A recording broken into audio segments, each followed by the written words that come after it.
Jeg har fået til opgave at analysere og selvfølgelig læse romanen, Karen Blixens roman Babettes gæstebud, som er udgivet for første gang i 1923. Hovedhandlingen finder sted i en lille norsk flække i slutningen af 1900-tallet. Her bor en anerkendt provst med sine 2 døtre, som er asketisk kristne. De 2 døtre lever og tilbeder stadigvæk deres faders kristne vej efter hans bortgang.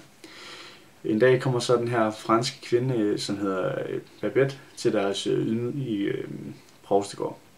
Hun er flygtet til Danmark fra det borgerkrigshærgede Paris. Den franske dame hedder Babette, som også vil fremstå som hovedpersonen i den historie. I denne fortælling, de 2 kvinder lader Babette være husholderske hos dem, og hun indvilliger i kun at få husly og mad, altså proviantering som betaling, da de 2 provstedøtre ikke har mange midler at gøre med, da de lever af deres renter, de får. Babette er papist og har været deltagende i stridigheder i Paris oprør, hvilket foruroliger de 2 døtre. De 2 døtre lærer Babette at lave nogle simple retter, ydmyge måltider, som de er vant til, altså klipfisk og øllebrød for eksempel. Babette falder hurtigt til og lever sammen med de 2 døtre i 14 år. Efter 14 år vinder hun så 10.000 franc i lotteriet. De 2 døtre regner sig med, at Babette rejser tilbage til Paris, nu hvor hun er kommet til så mange penge. Men Babette har en helt anden idé i hovedet. Babette ønsker at tilberede en rigtig fransk middag i anledning af provstens 100-års fødselsdag. Så fremt han stadig havde levet, altså havde han været 100 år.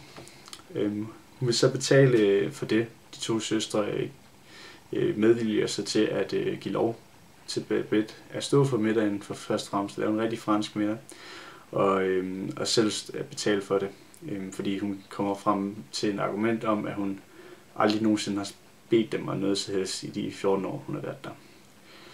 Middagen udvikler sig så til alt forbavselse for de gæster,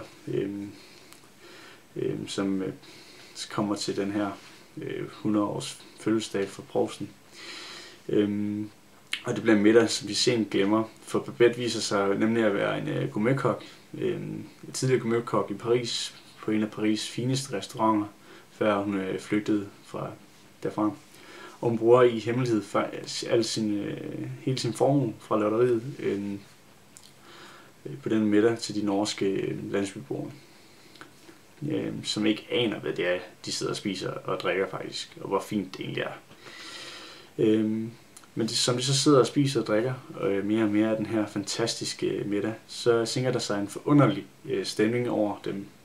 Menigheden, der var ved at gå i opløsning, på grund af altså rigtig mange års interne stridigheder, som de aldrig nogensinde har kunne komme til en løsning på. De føler sig, at nu er der forenet. Og efter den her middag, så spørger de 2 døtre, Babette, og hun så vil tage hjem nu, hvor hun har ligesom gjort sin fremvisning eller middag. Men hun svarer, at hun ikke har nogen at tage hjem til, fordi alle de fornemme kunder, som hun havde i Frankrig, de er der ikke længere, de er døde, og hendes familie er død. Desuden så har hun heller ikke flere penge. Da de 2 døtre så hører, at hun har brugt hele sin formue på for deres skyld, tror de, så begynder de at græde, går de ud i brud. Men så siger Babette forbavsende, at hun ikke har gjort det for deres skyld, men for sin egen skyld. Babette siger, at hun er en stor kunstner, og hendes eneste behov er at yde sit øverste. Og det behov, som hun har undertrykt de sidste 14 år med at lave klipfisk og øllebrød, er nu endelig skubbet til side, og hun har fået sit ønske opfyldt om at endelig at lave en rigtig fransk middag og skabe et fuldendt mesterværk. Babette, hun er som sagt en ung fransk kvinde, som flygtede fra Paris på grund af de her borgerkrige. Hun er tidligere gourmetkok på en restaurant, der hedder Café Ingles, og hun var oprører i Frankrig, og måtte derfor flygte til Danmark, eller ikke til Danmark, til Norge, for at bevare sit liv. Provstedøtrene Filippa og Miriam hedder de, følger man igennem hele deres livshistorie. De er meget religiøse, og de tilhører den asketiske kristne, altså dem, som de sådan går ikke for livets nydelser og føjelser, men mere i det ydmyge. Det vil sige, at det har noget at gøre med sikkert sådan noget med ikke sex før ægteskab, for eksempel, og sådan ting. De er i hvert fald ældre jomfruer. Lowenheim, eller officer, eller general, han bliver general til sidst. Lowenheim er en meget kærlig mand. Han kommer til Norge på grund af hans spillegæld, og han bliver straks forelsket i den unge Miriam, på grund af at hun er så smuk. Han kommer til som en ung officer først, men så vender han så tilbage senere, hvor han er blevet general, fordi han har forfulgt sin drømme og er blevet den her general. Achille Papa er en kendt operasanger, som kommer til Norge, på grund af at han efter en koncert i Stockholm blev anbefalet, at Norge havde en skøn natur til vestkysten.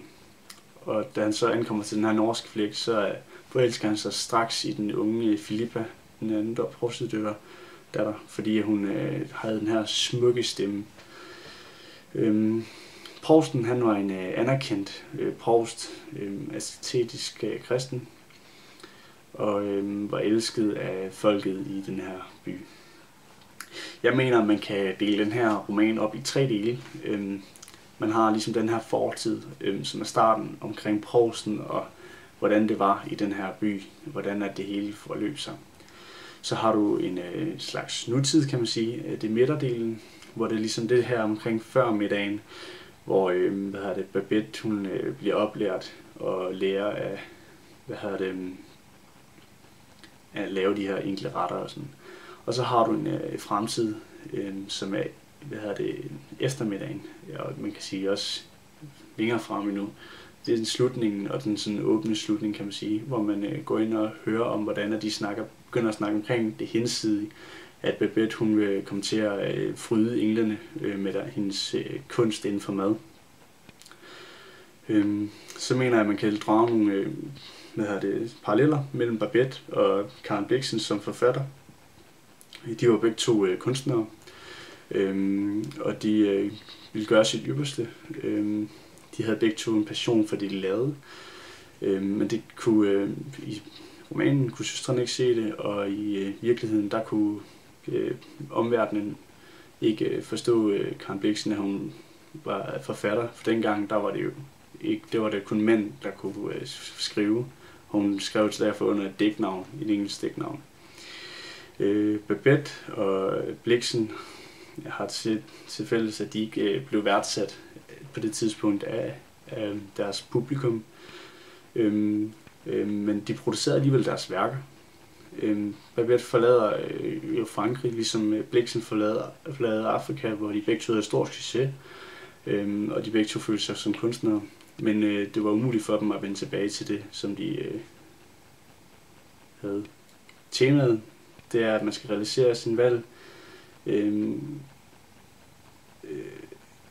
er det rigtige valg, som man gjorde en gang. Man skal reflektere over det, at man er tilfreds med det, man gør, og det, man har gjort. Budskabet er, at man skal følge sine inderste drømme og realisere sine drømme.